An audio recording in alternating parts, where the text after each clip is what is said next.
Look, maybe this whole thing will blow over. I'm sure that's what Michael Jackson thought. You know, that guy who was brought to court and accused of child molestation. Both times this happened, he was declared not guilty, and he was a walking punchline until the day he died.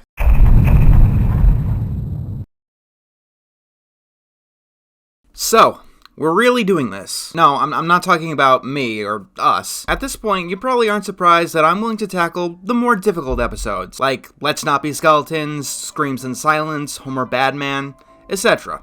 I'm talking about The Simpsons. They're really doing this. Let's just say that The Simpsons has been having quite the interesting few years, which is strange because the show hasn't been interesting in the least in the past few years. I suppose we should start off this controversial review with my most controversial opinion. The Simpsons hasn't been funny or even relevant for just about the entire 2010s. While it can occasionally bang out a good episode like Brick Like Me or Barthood, all too often the episodes just seem to have no flavor, often lacking jokes and resorting to shallow parodies. And yes, I know that the episodes that I just mentioned technically could count as shallow parodies. However, even as it became more and more of a zombie, I originally gave the show credit. When it came to ratings traps, it was usually the normal, respectable kind. It would be like, ooh, ah, this celebrity's appearing in our episode, even though we have celebrities in just about every single episode now. I thought that they'd never do anything like killing off Brian Griffin, or adding a Sparky the dog. Then one day, we all heard that Homer and Marge were going to be getting a divorce, back in the episode Future Drama. For some reason, they thought it'd be a surprise and a shock to air something like that now, even though episodes taking place in the future consistently portray Homer and Marge as having a rough patch in their marriage.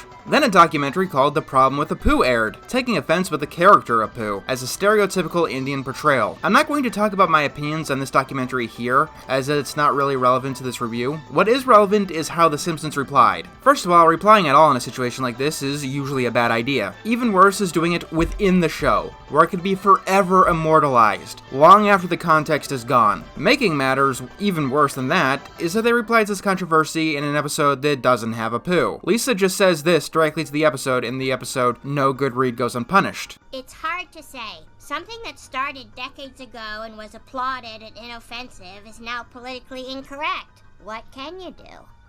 Some things will be dealt with at a later date. If at all.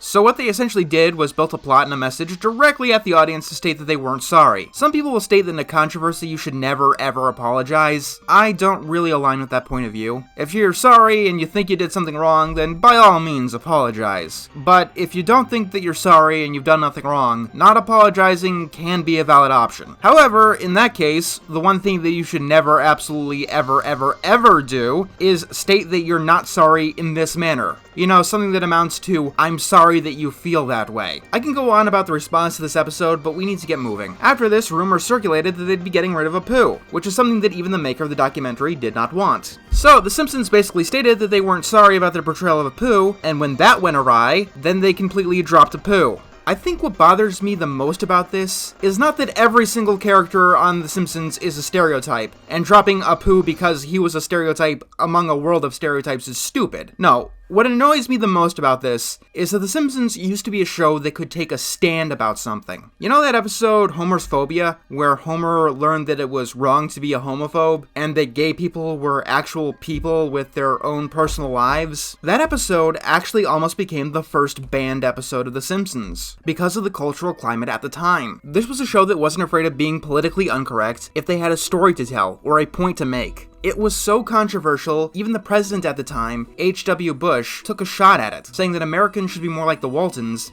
and less like The Simpsons. These are just some thoughts that I've been having about The Simpsons as a whole. So let's talk about Michael Jackson. In 2019, the documentary Leaving Neverland was released. It focused on two men who alleged that they were sexually abused by Michael Jackson. In response to this, The Simpsons has gone out of its way to remove the episode Stark Raving Dad from airing. Stark Raving Dad, if you don't know, was generally known as the Michael Jackson episode. It's the episode where he guest starred as a major character within the episode. Right now, it's currently unavailable from streaming sites like Amazon Prime, unless you've about it beforehand like I have. Although if you do really want to watch it, it's not that hard to find. This strikes me as a poor move for many reasons. Some points may be stronger than others, but I don't think that I have a particular order. Let's just start with what you might be most concerned about, and that's with the episode itself. Stark Raving Dad has been known and praised as one of The Simpsons' best episodes. It was the premiere episode of season 3, when The Simpsons was really starting to take off as a cultural phenomenon. In this episode, Lisa magically turns 7 for the first half, and asks Bart to get her a present for her birthday party. Meanwhile, Homer ends up locked up in a mental institution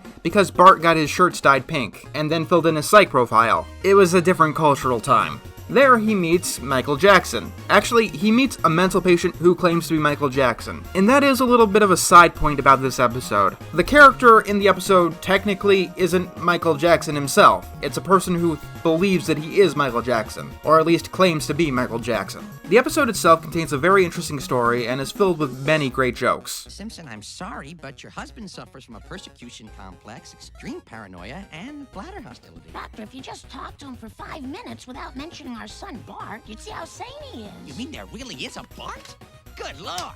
Many find it heartwarming as this Michael Jackson character helps Bart write a song for Lisa's birthday, as he forgot to get her one himself, because he got all wrapped up in the Michael Jackson appearance. Talking about the episode itself, though, is not how I want to spend much of this review. It is mostly comedy, and telling you the jokes would spoil it, but I think we need to talk about the overall context that this episode is in, and the idea of banning media created by controversial people, as that is a theme that is coming up more and more in recent years. Before we begin with this discussion, I want to state that The Simpsons was not the only response to Leaving Neverland. Many radio broadcasters stopped playing Jackson's music, for instance, but I think that we should start with the most obvious point that applies to all of these people. The accusations against Michael Jackson are not new. One of the stories of Leaving Neverland was about Michael's first accuser, back in 1993, just a scant 2 years after this episode had first aired. It's now 2019, and 1993 wasn't the only time that Michael was accused. For the entirety of the new millennium, these accusations were intertwined with Michael. You couldn't hear a mention of Michael Jackson without the punchline being related to these accusations, if it wasn't about him no longer being black. This went on for decades, and only stopped when Michael died in 2009. No new information was given to us between July 5th of 2009, when Fox ran the episode to commemorate his death, and the release of this documentary. I understand that a documentary can put old points into new context, and I'm not against people changing their opinions on matters at a later date. That would be absolutely insane to recommend. But let's be absolutely honest with ourselves on this one. You couldn't have gone through the decade prior to Michael's death without at least having some idea of what he was accused with. This wasn't new information, and acting like it was just seems to be capitalizing on a controversy and trying to gather social brownie points. The episode and the Michael songs were allowed to be played all throughout the 2000s without any issue. But, for the sake of argument, let's assume that the allegations against Michael were absolutely true. He's dead. He can't defend himself. We can assume that he was a mutant alien from outer space if we wanted. Even in that case, I still think that it's a mistake to remove this episode from circulation, for a variety of reasons. First is consumer choice. In the past few years, we've heard about plenty of artists and creators who have done absolutely shameful and awful things. However, removing their creations has always struck me as a wrong choice, even ignoring the point that, at this point, we'd have to remove most of what we consume. To give examples, I will have to give names, so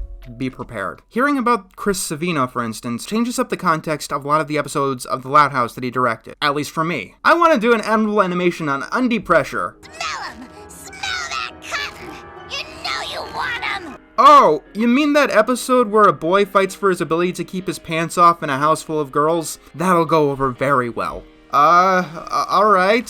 The Tattler's Tale. That's a very good episode. Right, that's the episode where it's shown to be a good thing to keep secrets about others' misdeeds from an authority figure. I want to state that with these particular episodes, these are my own personal hang-ups. And just because Chris Savino has done these things, I still think that they shouldn't be prevented from airing. I think that anyone who wants to watch them should be able to. What I think about them are largely my own hang-ups. There is merit to these stories without the creepy undertones, and you shouldn't throw the baby out with the bathwater. On top of that, entertainment is rarely a one-person show. John Lasseter allegedly sexually harassed many of his employees. Even with this information, I wouldn't want the movies that he directed out of print. And that's not just because they're good movies. It's because they were made by a lot of good and creative people who worked hard through adversity. What would you be saying if you banned the work of his victims? We have to remember this. Just as good people can make terrible art, terrible people can make good art. By removing creations made by terrible people, that makes that fact easier and easier to forget, and it's one that we absolutely cannot afford to forget. This is a bigger problem than you might realize. People often become infatuated with celebrities. They end up more willing to do things for their idols than they probably should be, leaving them in a very vulnerable state. Do you really want to create such an environment where it seems that the only people who can create beautiful art must have beautiful souls? No, we need to know that people like Michael could create music so great that he was called the king of pop. We need to know that people like John Lasseter could be so creative that they can make stories that become a part of many people's childhoods. We need to know that people like Chris Savino can create outstanding characters and create a show that rivals SpongeBob's popularity. I want to make no understatement. Even if Michael was guilty of everything, for a long time, Michael was seen as the biggest thing in the world. To abandon this idea is to paint the world in black and white strokes the world simply isn't. In the early 90s, Michael dominated. In the episode, you could see just a hint of his fame as everyone in town is extremely excited just to get a chance to see him. Just some of his achievements were helping on the soundtrack of Sonic 3, this episode here, which was given the strongest Simpsons story since Lisa's Substitute, and he also wrote Do the Bartman. The Simpsons worked with Michael more than once, and removing this episode from circulation seems less like protecting the innocent, and more like trying to hide the fact that they worked with Michael at all. Michael Jackson was one of the most influential pop artists of not just his time, but of all time. What he did or didn't do will not change that fact. And because of The Simpsons' choice here, they've dug themselves into a really bad hole that they probably don't want to be in. The Simpsons has at least 2 Wikipedia pages for guest stars. Do you think that every single one of these people is an exemplary person and will continue to be for their entire lives? I can guarantee you that a lot of these people have already done shitty things. Hell, John Kricfalusi did a couch gag for them. Recent allegations have surfaced against him. And when you know the story, the victim thought that, well, because he was such a creative mind and helped create a part of her childhood,